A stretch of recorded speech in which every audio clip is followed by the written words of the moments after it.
जय हिंद। स्वागत है आपका हमारा इस ई पाठशाला सेंटर यूट्यूब चैनल में। आज हम देखेंगे कि छत्तीसगढ़ी शब्द को हिंदी में क्या कहते हैं या फिर हिंदी शब्द को छत्तीसगढ़ी में क्या कहते हैं। इस प्रकार से प्रश्न आपको सीजीपीएससी या व्यापम में हमेशा देखने को मिलेंगे। और यदि आपने छत्तीसगढ़ी शब्द नहीं पढ़े, छत्तीसगढ़ अच्छे से नहीं पढ़ा, तो आप कई एग्जाम में डिस्क्वालीफाई भी हो सकते हैं। जैसे अभी अपेक्स बैंक का एग्जाम निकला था, है ना। एक अपेक्स बैंक का एग्जाम निकला था, इसमें छत्तीसगढ़ से आपको 20 में 10 पाना था, है ना। लाखों फॉर्म गए थे, 50% विद्यार्थी भी इस 10 नंबर को नहीं प्राप्त कर सके। ठीक है, तो आपको छत्तीसगढ़ी बहुत अच्छे से आनी चाहिए। अब समझते हैं आज का प्रश्न क्या है। ओसहा पानी का तात्पर्य क्या है। तो ओसहा पानी का अर्थ होता है दवा युक्त पेय पदार्थ। ठीक है, ओसहा पानी का अर्थ होता है दवा युक्त पेय पदार्थ। अगला प्रश्न, मंडप ला छत्तीसगढ़ी शब्द बंद है। मतलब मंडप ले छत्तीसगढ़ी शब्द बंद थे।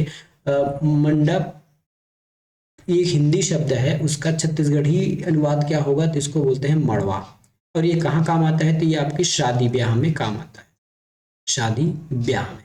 ठीक है, तो जो शादी ब्याह में जो बांस के जो गड़ाए जाते हैं, उस पे आम के पत्ते या फिर अन्य जो वृक्ष है उसके पत्ते लगाए जाते हैं, उसी को कहा जाता है मड़वा। छत्तीसगढ़ी वर्दी के मतलब है, छत्तीसगढ़ी में वर्दी के का मतलब है, तो वर्दी के मतलब होते हैं मवेशियों के झुंड। ठीक है, आप गांव वाले होंगे तो आपको अच्छे से पता होगा कि वर्दी का मतलब क्या होता है। जब सुबह या शाम जो गाय चराने वाले हैं, जानवर चलाने वाले हैं, जिसको छत्तीसगढ़ी में क्या कहा जाता है, ग्वाला हिंदी में कहते हैं और छत्तीसगढ़ी में कहते हैं पह पहटिया, है ना। तो पहाटिया लोग पूरे गांव के जानवर को चराने के लिए लेके जाते हैं और वापस लेके आते हैं, तो उसी जानवरों के भीड़ झुंड को हम कहते हैं वर्दी। अगला प्रश्न, क्षीण शब्द का तत्सम है। तो क्षीण शब्द का मतलब होता है क्षण, और ये क्षण का तत्सम है। छत्तीसगढ़ी शब्द ढेरियाना का मतलब क्या होता है। ढेरियाना का मतलब होता है आलस करना, है ना। आलस करना मतलब किसी भी काम को ना करना, आज करूंगा कल करूंगा, है ना, आजकल परसों नरसों, ऐसे ऐसे काम को होल्ड करना, काम को नहीं करना, इसी काम को या फिर इसी आदत को कहा जाता है ढेरियाना। गांठ शब्द की उत्पत्ति होते हैं ग्रंथि, गोष्ठी या फिर गरिल या फिर गल्फ। तो गांठ शब्द की जो उत्पत्ति हुई है वो ग्रंथि से हुई है। तत्सम शब्द धवल के छत्तीसगढ़ी शब्द क्या है। धवल को क्या बोलते हैं, धोवन, धावरा, घुमरा या फिर घर्रा। ठीक है, इसका शब्द क्या होगा, इसका आंसर तत्सम शब्द धवल का अर्थ क्या होगा। तत्सम शब्द में धवल का अर्थ क्या होगा, तो इसका अर्थ होता है धावरा। ठीक है, धवल का अर्थ होता है धावरा। अगला प्रश्न, छत्तीसगढ़ी पहट शब्द का तत्सम हो ही। मतलब पहट को हम छत्तीसगढ़ी में, या ये पहट जो है एक छत्तीसगढ़ी शब्द है, इसको हिंदी में क्या कहते हैं, तो हिंदी में कहते हैं इसको सुबह। ठीक है, इसको सुबह कहा जाता है। अब इससे कुछ रिलेटेड फैक्ट जान लीजिए। सुबह सुबह ना गाय भैंस को चराने के लिए लेके या फिर गाय भैंस धोने के लिए एक व्यक्ति आता है, उसी को कहा जाता है पहाटिया, है ना। पहट का अर्थ होता है सुबह, है ना। और सुबह के लिए हम क्या लगाते हैं, प्रभात। ये हो गया प्रभात हमारा आंसर। सुबह को हम प्रभात भी बोलते हैं, प्रभात। और सुबह सुबह जो गाय भैंस बांधने के लिए आते हैं, दूध दोहने के लिए आते हैं, उसको कहा जाता है पहाटिया। और उसकी पत्नी को कहा जाता है पहाटनी, पहाटनी। तो ये ऐसे प्रश्न भी आपको देखने को मिलेंगे, कभी कभी एग्जाम में आपको पूछा जाएगा। छत्तीसगढ़ी रुख शब्द का तत्सम है। रुख को हम कहते हैं वृक्ष, है ना। रुख जो पेड़ है, पेड़ शब्द या फिर वृक्ष शब्द का छत्तीसगढ़ी शब्द होता है रुख। चाहे वो कोई भी पेड़ हो, उसको हम रुख के नाम से जानते हैं। बस वो पौधे से बड़ा होना चाहिए, है ना, एकदम छोटा नहीं होना चाहिए, बस बड़ा होना चाहिए। अब हमको सही जोड़ी मिलाना है, बताइए। मोंगरी का अर्थ क्या होता है, तो मोंगरी का मतलब होता है एक पौष्टिक मछली या फिर मछली। अब देख लिए ए का दो कहाँ पे है, तो ए का दो हमारे पास ऑप्शन नंबर ए और डी, ए का दो है ना, ए और डी में है, तो बी और सी को काट दीजिए। ठीक है, अब देखिए मोटियारी का अर्थ होता है युवती, ये हो गया मोटियारी का अर्थ होता है युवती। सी का वन होना चाहिए, सी का वन किस में है, सी का वन केवल डी में है ना। तो ए भी, सॉरी ए और डी दोनों में है, तो यहाँ से हम एलिमिनेट नहीं कर पाए। अब देख ले, मोटरी का मतलब होता है गठरी, मोटरी का मतलब होता है गठरी। अब इस पर हम चर्चा करेंगे। डी का 4, तो डी का 4 किस में है? ए में है, डी में तो है नहीं, तो ये ऑप्शन नंबर ए। अब देखिए, मोटरी का मतलब होता है जैसे कि आप अपने सारे कपड़े लत्ते को ना एक कपड़े में बांध दीजिए, बैग में ना भर के एक कपड़े में इस प्रकार से बांध दीजिए, तो इसी को कहा जाता है मोटरी, है ना। ये इस कपड़े लत्ते के साथ अपना कुछ आप आवश्यक सामान भी रख सकते हैं, इसी बंधे हुए मोटरी या फिर इसी बंधे हुए चीज को हम कहते हैं मोटरी, जिसको छत्तीसगढ़ी में कहा, जिसको हिंदी में कहते हैं गठरी। बचा हमारा एक ऑप्शन मेहरिया। मेहरिया का मतलब होता है पत्नी। बरेठीन, बटकी, बखरी, बटकिया, इस प्रकार से आपको प्रश्न मिलाने हैं। सबसे पहले हमको जो आसान भाषा में चलते हैं, यदि मुझे बनाना होता तब मैं कैसे बनाता? बटकी। बटकी का मतलब होता है छोटा कटोरा आसन धातु के बर्तन, तो बटकी मतलब छोटा सा धातु का बर्तन, ये बटकी। तो बी का 3 होना चाहिए। देखिए बी का 3 किस में है? बी का 3 ए में है और सी में है, तो बी और डी को मैंने एलिमिनेट कर दिया, काट दिया, ये तो मेरा आंसर हो नहीं सकता। अब देखते हैं, बखरी का मतलब होता है बाड़ी, है ना, जो अभी जो पिछले सरकार ने चलाया था, नरवा गरवा घुरवा बारी, या फिर इसको बारी और बकरी दोनों बोलते हैं, ठीक है। जैसे ये लिखा है आपका बकरी, इसी बकरी को हम छत्तीसगढ़ी में बारी भी कहते हैं और हिंदी में बाड़ी। तो सी का 1 होना चाहिए। सी का 1 कहाँ पे है? सी का 1 है हमारे ऑप्शन नंबर सी में। ऑप्शन नंबर ई भी गया, ऑप्शन नंबर सी सही हो गया। बाकी और मिला लेते हैं। बरीठीन का मतलब होता है धोबनीन। बरीठीन का मतलब होता है धोबनीन। वैसे व्यक्ति जो कपड़े धोने का काम करते हैं, है ना, उसको बोलते हैं धोबनी। और लगभग हमारे गांव में जो प्रचलित होता है, जो गांव में जब भी कोई नया बच्चा जन्म लेता है तो उसके घर के सारे कपड़े को एक बरीठीन के द्वारा धोया जाता है। उस खास उसी के लिए एक अलग से जाति रहती थी जो ये काम करती थी। अब बटकिया देख लीजिए। बटकिया का मतलब होता है मुफ्त, ठीक है, बटकिया का मतलब होता है मुफ्त। अगला प्रश्न, डोली। डोली को कहते हैं, यहां भी आपको सही जोड़ी मिलाना है। डोली का अर्थ क्या होगा? डोली का अर्थ होता है खेत, ठीक है, ये डोली का अर्थ होता है खेत। ए का 3, यदि मुझे बनाना होता तब मैं कैसे करता? ए का 3 देखता। ए का 3 किस में है? ए और बी में नहीं है, बाकी सी और डी में है। बाकी ऑप्शन और देख लेते हैं। डोलची। डोलची का मतलब होता है छोटे बटकी, ठीक है। डोलची का मतलब होता है छोटे बाल्टी को हम कहते हैं डोलची। तो बी का 1 होना चाहिए। बी का 1 किस में है? बी का 1 केवल सी में है, डी में तो नहीं है। बाकी ऑप्शन पहले ही कट गया है, तो ऑप्शन नंबर सी सही है। तो इस प्रकार आपको एग्जाम में बनाना है। और आगे देख लेते हैं, डोड़का को बोलते हैं चिकनी तोरई। डोड़का जो आप खाते हो, एक प्रकार की सब्जी है, याद रखिएगा। इसे भी शब्द पूछा जा सकता है कि डोली एक खेत है ना, मतलब एक जो भूमि के हिस्से को हम डोली कह दिए। डोलची एक बर्तन है। डोड़का एक सब्जी खाने का। और होता है डोक्सी। डोक्सी का अर्थ होता है नारियल के कड़ा खोल, ठीक है, नारियल का कड़ा खोल को हम कहते हैं डोक्सी।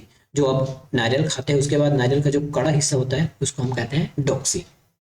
अगला प्रश्न, धरसा, धपोल, धीरसा और धीरलगहा। सबसे पहले हम बात करते हैं धीरलगहा के बारे में, क्योंकि ये हमको सुना सुना लग रहा है। धीरलगहा का अर्थ होता है धीरे धीरे काम करैया, तो धीरे धीरे काम करैया। डी का 1, देखिए डी का 1 किस में है? डी का 1 केवल और केवल ऑप्शन नंबर सी में है, तो बी और डी कटा, ए बी डी कट गया। तो हमारा देखिए इस प्रकार यदि आप प्रश्न सॉल्व करोगे तो आप बहुत जल्दी एलिमिनेट कर पाओगे, ठीक है। अब बाकी भी देख लेते हैं, ठीक है। धरसा का मतलब होता है पैदल चलने के लिए जो रद्दा होता है गाँव में या खेतों में, उसको हम कहते हैं धरसा, ठीक है। अब आपको कैसे बताऊं? ये एक खेत हो गया, है ना, और ये खेत हो गया। अब इसके बीच में जो रास्ता है, पक्की रास्ता नहीं, ऐसी मिट्टी का रास्ता जिसमें आपके गाड़ा बैला, व्यक्ति या बाइक जो जा सके, इसको कहते हैं धरसा। अगला हमारे पास धरपोल क्या होगा? तो जो धरपोल है, धरपोल का मतलब होता है पतला बूंदा का बरसा, सॉरी धपोल। और धीरसा का अर्थ होता है, एक मिनट ना, धरपोल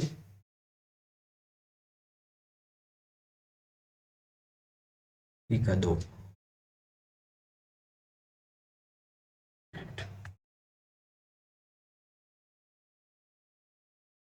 एक मिनट ना, ये ऑप्शन मैंने आपको सही बताया था, बस मुझे टिक करने में थोड़ा सा कंफ्यूजन हो गया, इसलिए थोड़ा सा यहाँ पे दिक्कतें दिख रही है। अब इसको ठीक कर लेते हैं। मैंने यहाँ आपको ये सही बताया था कि धीर लगा का मतलब धीरे धीरे चलना होता है, लेकिन मैं ऑप्शन नंबर डी का 3 ना लगा के मैंने 1 ले लिया, है ना। डी का 3 के उसके बाद थोड़ा सा कंफ्यूजन हो गया, इसको थोड़ा ठीक कर लेता हूँ मैं, है ना। थोड़ा सा कंफ्यूजन था, ठीक नहीं है। ये धीरे लगा का मतलब होता है धीरे धीरे काम करिए, ठीक है। तो डी का 3 होना चाहिए, तो डी का 3 मेरे पास ए और डी में है, तो ये मैं काट देता हूँ, ठीक है। अब ठीक हो जाएगा, ठीक है। ये हो गया। अब धर्षा का मतलब होता है पैदल चलने के लिए रास्ता, पैदल चलने के लिए रास्ता। ए का 4, ए का 4 कहाँ पे है, ये हो गया ए का 4। तो ऑप्शन नंबर ए हमारा सही है ना। वो गलती से मुझे ऑप्शन नंबर लगाते लगाते गलती हो गया था। अब बी का हो जाएगा 1। धपोल का अर्थ होता है थपरा मारना, और धीरसा का अर्थ होता है पतला बूंदा का वर्षा। बाकी मैं शुरू से आपको सही बताया था, बस मुझे को ऑप्शन टिक करने में थोड़ा सा दिक्कत हो गई थी। अगला प्रश्न, गरु का अर्थ क्या होता है। जो गरु है, गरु का मतलब क्या होता है, ये देखिए। जो गरु है, गरु का मतलब होता है भारी। ये हो गया गरु।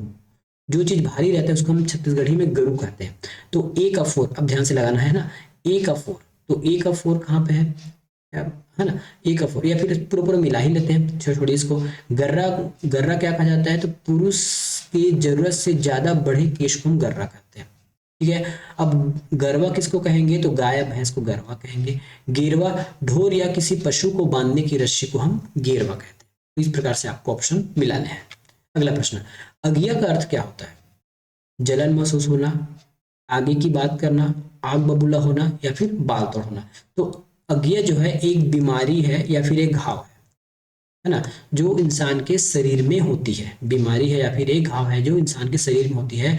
अगिया को ही एक हिंदी में नाम है इसका बाल तोड़, या किसी को हुआ हो तो आपको पता होगा अगिया क्या होता है। ये किसी बीमारी या एक इसको क्या कह सकता हूँ मैं, एक घाव का नाम है। अगला प्रश्न, लुगरा किस परिधान का नाम है। तो जो लुगरा है उसको हम साड़ी कहते हैं, हिंदी में साड़ी और छत्तीसगढ़ी में लुगरा। कई बार इसको हम लुगड़ा भी कहते हैं, याद रखिएगा, क्योंकि छत्तीसगढ़ी बहुत सारी भाषाओं से का उसमें प्रभाव दिखता है। तो जैसे ही क्षेत्र विशेष चेंज होता है, अलग अलग जिलों में कुछ कुछ अंतर आते रहती है। छत्तीसगढ़ी शब्द जहरीत का अर्थ क्या होता है। जहरीला, बदनाम, अपराधी या ख्याति प्राप्त, ठीक है। तो जहरीत का अर्थ होता है ख्याति प्राप्त। चुरचुटिया के लिए हिंदी शब्द क्या है। तो चुरचुटिया को हम क्या कहते हैं, चुरचुटिया को हम कहते हैं गंवार फल्ली ना। और ये क्या चीज है, ये एक सब्जी है, ठीक है। सीधे सीधा आपको प्रश्न पूछ दिया जाएगा कि चुरचुटिया क्या है। चुरचुटिया एक सब्जी है, उसका हिंदी नाम क्या है, गंवार फल्ली है। अगला है छत्तीसगढ़ी माड़ी शब्द का अर्थ क्या होता है। माड़ी, देखिए माड़ी लिखा है ना, माड़ी। तो ये हमारे शरीर का एक अंग है, शरीर है, शरीर के अंग का नाम है, या फिर अंग के हिस्से का नाम है, या ज्यादा ठीक है अंग के हिस्से का नाम है, ठीक है। अंग के हिस्से का नाम है, इसको हम कहते हैं घुटना। जो घुटना है उसको हम छत्तीसगढ़ी शब्द में कहते हैं माड़ी, ठीक है। खटना अलग है, जांग अलग है। अब जांग किसको कहते हैं, जांग, जांग जो ऊपर का जो है घुटना के ऊपर को हम जांग कहते हैं, और घुटना के नीचे को पूरा टांग कहा जाता है। आग में सेकी गई मोटी रोटी को छत्तीसगढ़ी में क्या कहते हैं, तो इसको कहते हैं अंगरा, अंगाकर, या फिर इसी को कहते हैं अंगरा रोटी। अंगरा रोटी, दोनों प्रकार से इसको जाना जाता है। अगला प्रश्न, छत्तीसगढ़ी शब्द नरवा का हिंदी समानार्थी क्या है। नरवा को क्या कहा जाता है, तो नरवा का मतलब होता है नाला, ठीक है। नरवा का अर्थ होता है नाला। ऑप्शन नंबर सी सही है। छत्तीसगढ़ी में बरेट किसे कहते हैं, है ना।